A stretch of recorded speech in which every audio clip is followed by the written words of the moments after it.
Well, hello, Yellowknifers and friends, and welcome to virtual Bible study for this Sunday, April the 6th, the fifth Sunday in Lent. We are getting close, of course, to Easter, to the Holy Week journey. Palm Sunday is next week, and I'll be back with you. Actually, I'm packing my bags and getting ready to fly up this week. But also to the end of winter to spring. I'm told that spring is a little bit different in Yellowknife than it is here in southern Ontario.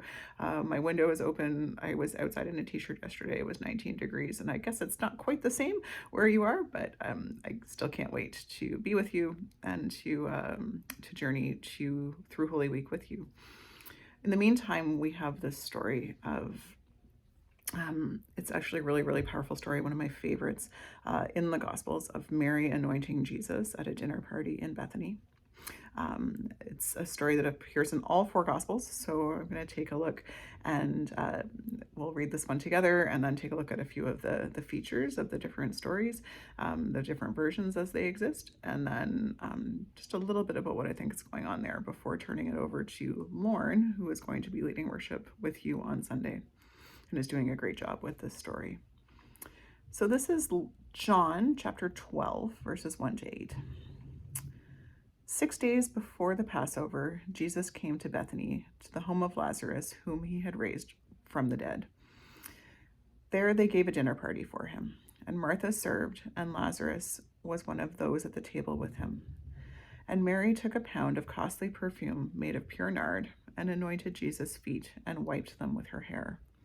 The house was filled with the fragrance of the perfume. But Judas Iscariot, one of his disciples, the one who was about to betray him, said, "Why was this perfume not sold for 300 denarii and the money given to the poor?"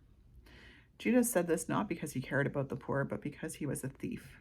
He kept the common purse, and he used to steal what was put into it. Jesus said, "Leave her alone. She bought it that she might keep it for the day of my burial. You will always have the poor with you, but you will not always have me." So this is one of those stories that gets mixed up and conflated and confused precisely because there are so many versions of it. We remember that Mark's gospel is probably the oldest gospel that we have. And so there's a version that appears in Mark chapter 14, probably the earliest version. The story takes place in Bethany, but not at Mary and Martha's house, at the house of Simon the leper, who I guess we can assume is a person that Jesus might have healed. And this unnamed woman takes an alabaster jar and pours a very costly ointment onto Jesus' head. And there is grumbling about cost and waste, and that's attributed to the disciples in general, not specifically to Judas.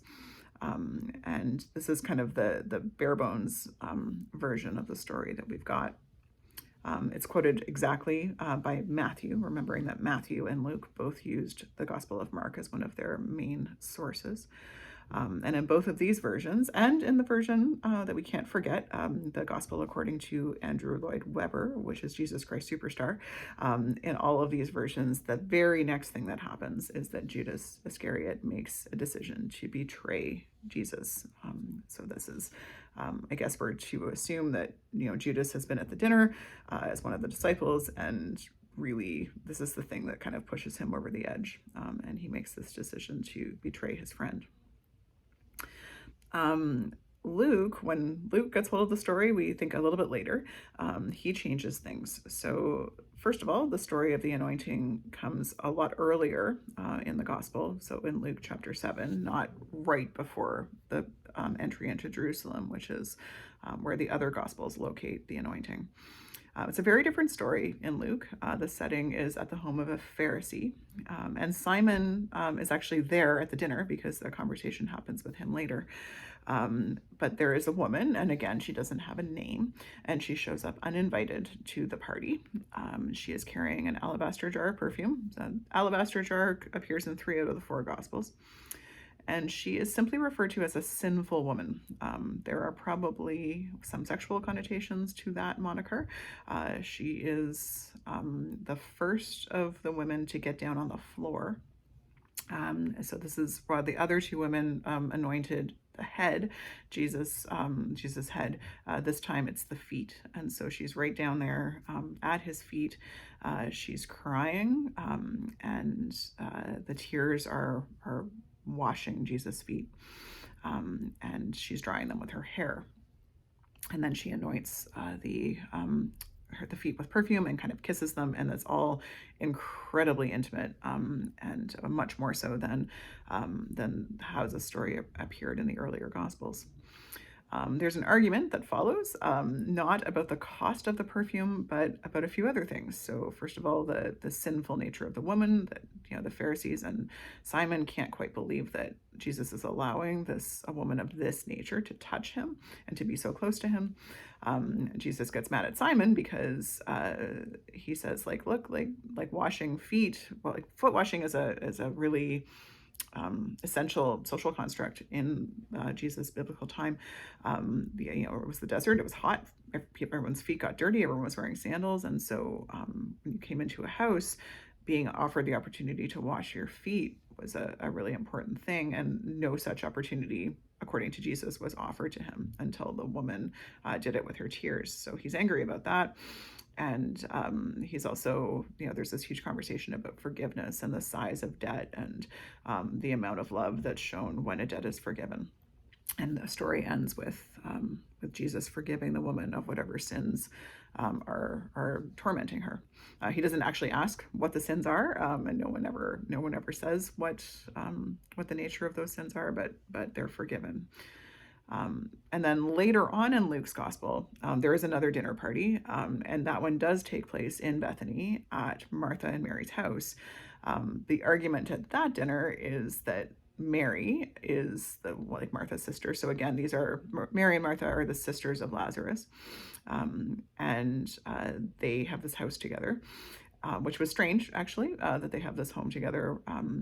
Women didn't tend to live alone in their own house without a man, so that they were unusual. In every time they appear, they're quite unusual women. And anyways, Mary, you may remember, is at Jesus' feet in the living room, kind of reclining and listening to him talk, while Martha has the more traditional role of peeling the potatoes and washing the dishes in the kitchen. And so there's an argument there about who's doing the more faithful thing in that moment, and that Mary is kind of lifted up, maybe somewhat unfairly, as being the one who's more in the moment and choosing the more important thing. So by the time John gets a hold of this story, the story that we just listened to, he has done some serious editing. He takes half of the version from Mark and Matthew, mixes it with elements from the story of Luke, and transplants it into a different but familiar setting with different but familiar characters. So the setting is the dinner party at Bethany. We are at Mary and Martha's house, and again, Lazarus is at the table, and he has been raised from the dead in the previous chapter. The anointing woman is not unnamed. She's not just described as some sinful woman, but she's actually Mary. So we know who she is now. And the argument about the cost of the perfume is not just a general argument, but it is made specifically from Judas. And there is an editorial comment inserted that he was a thief and that he had plans, like his betrayal is already sort of known, referred to quite casually even before it happens. So we assume then that maybe the readers of John's gospel would have actually already known Mark's gospel, and that John would have known that. So he's just making these very creative license editings, and we after dinner, the plot that arises is actually a plot not to betray Jesus, because that's a given by this point. Everybody kind of knows that Judas is the one who did this. But the plot that arises is one that's not mentioned in the other Gospels, which is a plot to kill Lazarus. The idea being that because Jesus had raised Lazarus from the dead, that people are starting to believe more in him than they were in other expressions of God. And so not only does Jesus have to be stopped, but Lazarus has to be killed as well. So that's a unique feature to John's Gospel.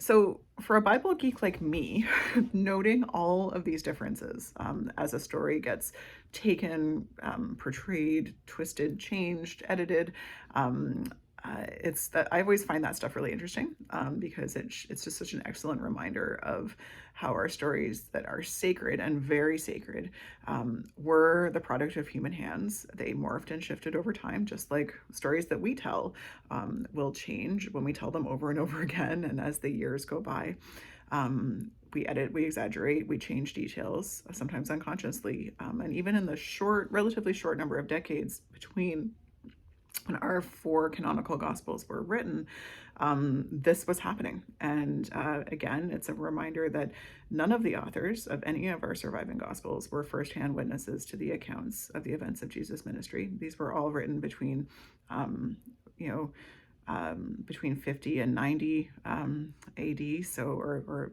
CE. So between like some decades after Jesus had died, and so these aren't first-hand accounts; they are just human stories, and each of the authors would have had human reasons and human agendas for telling and editing the stories as they did. So that always, I think, the very human inclination then is to ask, well, what really happened? What's the true story? What's the true version? And it's a reasonable question for sure, but the answer is we have no idea. Uh, Probably none of them give a perfectly accurate account. And actually, it doesn't really matter anyway. I say this a lot, but I will be saying it over the Easter season quite a bit. But it's worth saying for me every time that just because a story isn't real, factually real, doesn't mean it isn't true. So turn that phrase over in your mind. It's a really important phrase to me that just because a story isn't factually evident doesn't mean that there isn't an unbelievable amount of truth about sort of human nature and who we are, and the nature of God and the nature of our faith. None of the creative license, I think, detracts from the real truth of what we are hearing, and that underlying truth remains astonishingly consistent throughout all four gospels, even as the details and the names and the settings and the players change. So here's a little bit of how I see it. So first of all, in all four versions of the story, you have a man, Jesus, who knows that his ministry is going to end probably soon, and that it will likely end in death. I think he's very certain of that by now. The reality of the cross is there, and he knows he can't avoid it, and he knows that this is what's coming, unless he were to completely renounce the ideals that he's been fighting for. Jesus has spent so many years now doing good for others, teaching and forgiving and offering and saving people with grace. He's been stirring up trouble. He's been going to head with religious authorities. He's been working hard to show people what is right. And I'm going to assume that he was tired. And in all four of these stories, he's having a break. He's having dinner. He's sitting on the floor. He's resting, which is not a state that we see Jesus in very often. And so you can imagine that maybe by this point, he is in need of some care himself. And this is maybe the first time he has allowed himself to receive it. And I think that's a really interesting feature of all four stories. In all four stories, the care that he needs comes from a person who in almost every way doesn't fit the bill of an appropriate or a perfect disciple. She is a woman, first of all. So right there, that's a kind of a deal breaker. She is very controversial in every story. She has maybe a not so great past. She was a sinful woman, or she is an unmarried woman that lives on her own.